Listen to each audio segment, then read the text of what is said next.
He was a man every parent trusted. The husband who never missed a birthday. The father who kissed his children goodnight. But behind closed doors, he was living a lie so dark it destroyed lives, one secret at a time.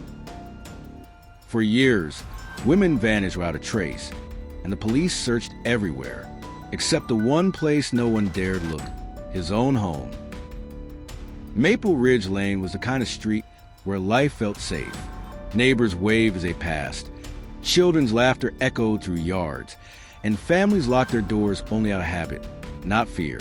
At the heart of this quiet neighborhood lived Mark Holloway, 42, polite, steady, a man who fit the mold of the perfect father and husband. He worked as an insurance adjuster, volunteered as a Little League coach, and showed up to every school event. His wife, Angela, trusted him completely. The kids adored him. The community respected him. Every evening, Mark kissed his children goodnight, read bedtime stories, and tucked them safely into bed. But after the house fell silent, Mark's night was just beginning. Across central Ohio, a chilling pattern had begun to emerge. Women were disappearing. First, Emily Carter, a nursing student who vanished after late shift, her car parked perfectly outside her apartment. No signs of struggle, no witnesses. Then Rachel Nguyen, a single mother who never picked up her son from daycare. Her phone was found charging on the kitchen counter, doors locked from the inside. In the following 2 years, 4 more women vanished. Different neighborhoods, different lives, no apparent connection. The police had no suspects, no leads, no answers, and the community, desperate to believe such evil couldn't live among them, ignored the growing fear. Inside the Holloway home, life carried on as usual. Angela spoke often about how lucky she felt. Mark was patient, dependable, always present. The kind of man any woman would want as a partner, any child as a father. But beneath the surface, a subtle unease lingered. Mark kept his phone on silent, never answering late-night calls. He took on laundry duty alone, often folding clothes in the dim glow of the kitchen light, long after the house had fallen silent. Sometimes, the garage light flickered on in the dead of night, casting shadows that danced against the walls, shadows no one dared question. One night, Mark's daughter Lily woke up thirsty. As she walked past the garage, she heard voices. Her father's voice, low, tense, unlike his usual calm. "I told you not to call me again," he said sharply. There was a pause. "That part of my life is handled," Mark added. Her foot brushed a box. The sound echoed. The garage door opened. Mark stepped out, phone in hand. For a brief moment, a flicker of something cold flashed across his face. "You scared me," he said quickly, forcing a smile. "Who were you talking to?" Lily asked. Mark crouched down, brushed her hair aside, and answered simply, "Work." By morning, Lily told herself it was nothing, but outside the Holloway home, the pieces were starting to fall into place. A torn piece of fabric was found near Alum Creek Park. It matched clothing worn by one of the missing women. For the first time, police had physical evidence. Detectives mapped the disappearances. When they overlaid traffic data, a chilling pattern emerged, a route connecting every case. And on that route was Mark Holloway. Still, no one suspected him. His phone records showed dark gaps, hours with no activity, no location data.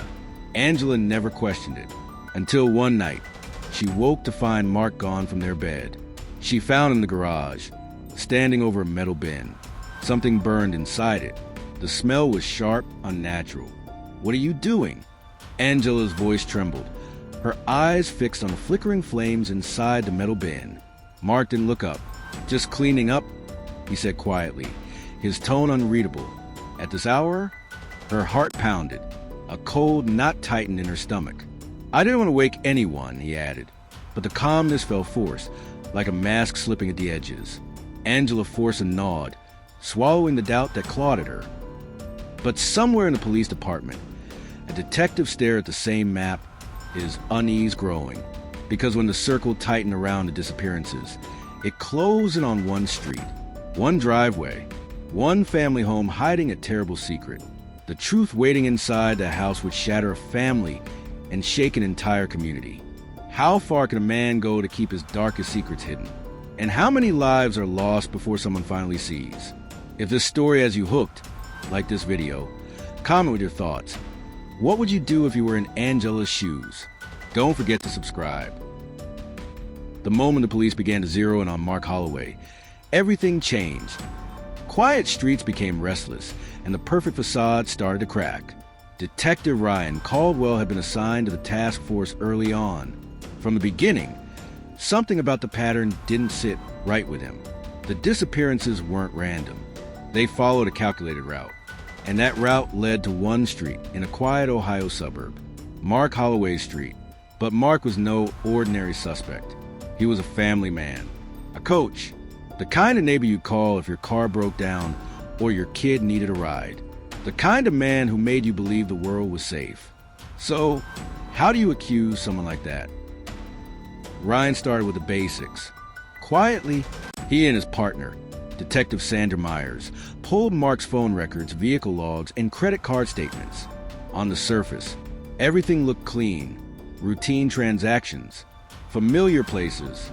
His car was often parked in the driveway, but then came the holes. Dark gaps in phone activity. Unexplained absences during the nights. Several women disappeared.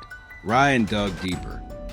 The team cross-referenced Mark's work schedule and school event calendars. Mark had claimed he worked late nights on occasion, which explained some absences.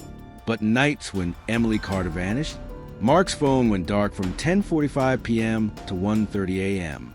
The same for Rachel Nguyen's disappearance.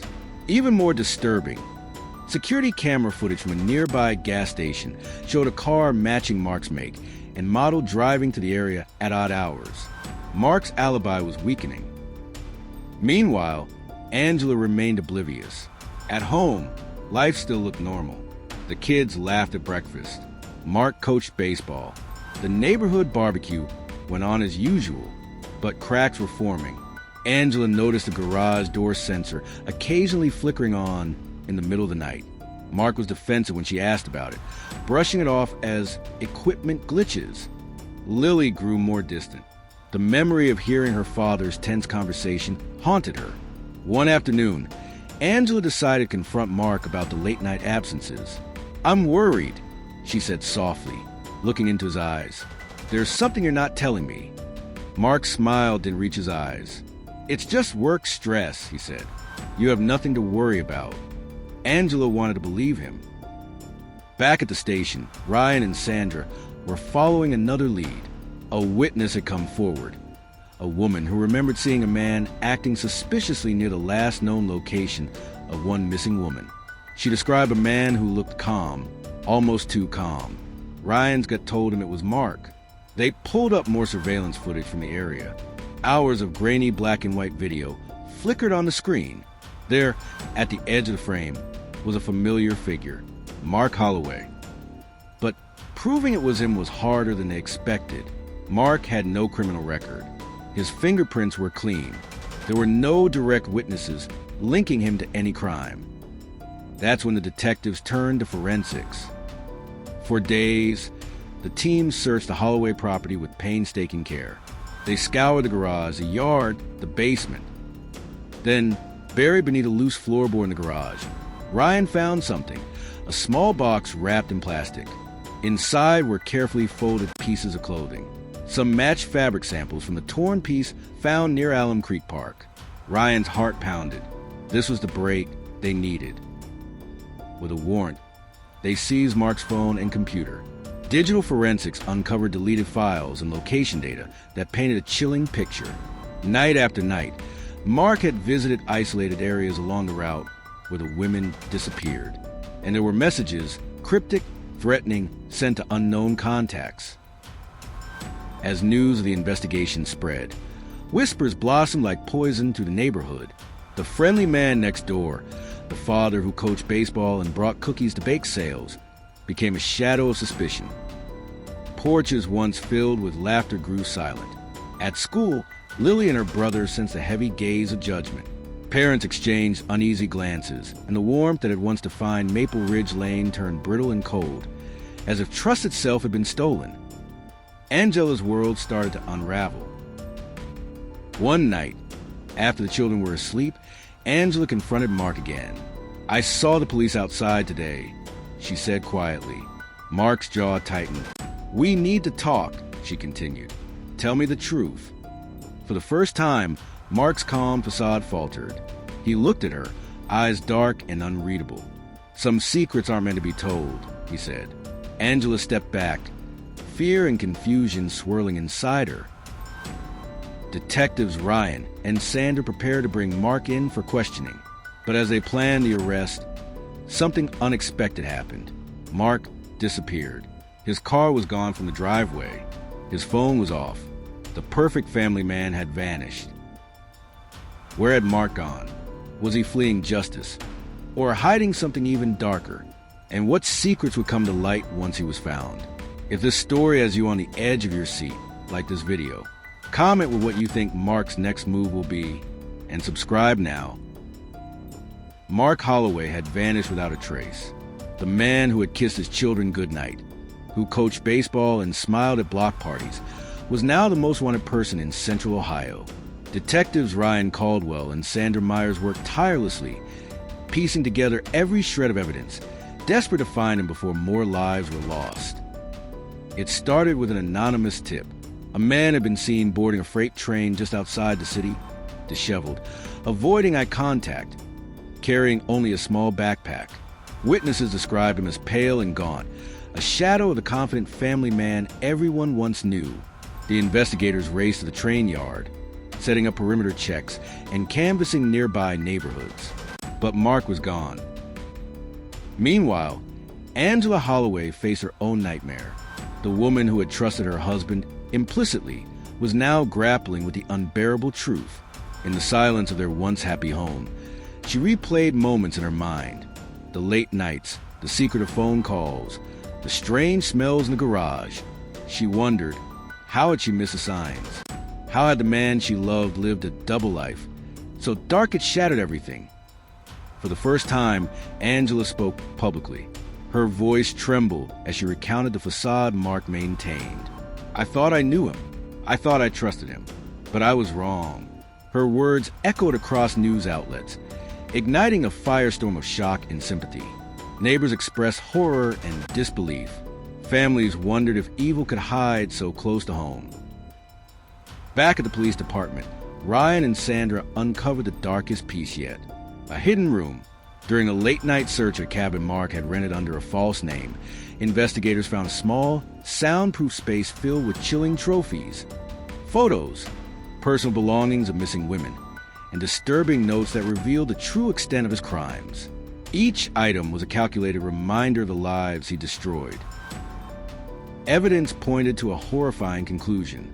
Mark's killings had spanned years, executed with cold precision. His double life wasn't just a secret. It was a carefully orchestrated campaign of terror hidden behind the mask of a devoted father. But the question remained, how many victims were still unaccounted for? The manhunt intensified.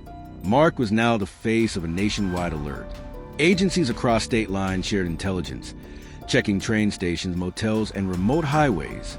Every lead was chased, every tip investigated. But Mark always stayed one step ahead.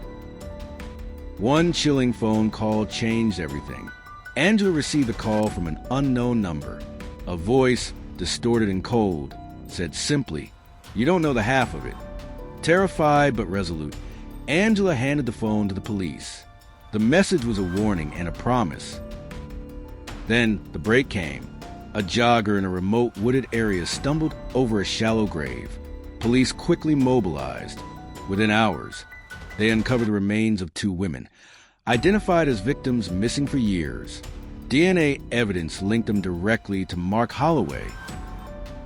The news devastated the community. Maple Ridge Lane was no longer safe. No one felt secure. Angela's family was fractured. Friends distanced themselves, and the children were withdrawn, haunted by questions no child should have to ask. Finally, after weeks on the run, Mark was found in an abandoned cabin miles from town. His capture was tense and silent. He offered no resistance, his eyes empty, resigned. At his trial, the full horror unfolded. Survivors, family members of victims, and the community bore witness to the pain Mark had caused. The prosecution painted a picture of a man who weaponized trust and normalcy, hiding evil in plain sight. Mark was convicted on multiple counts of murder, kidnapping, and abuse. Sentenced to life without parole, his name became synonymous with betrayal. But even after the verdict, questions lingered. How many lives were touched? How many secrets remained buried? Angela vowed to dedicate her life to helping victims' families and raising awareness of hidden abuse. The story of Mark Holloway is a chilling reminder. Sometimes, the monsters we fear the most are those we never see coming. If this story gripped you, please share your thoughts in the comments, and subscribe for more deep dives into true crime's darkest corners. Thank you for watching, and remember, trust can be powerful, but vigilance can save lives.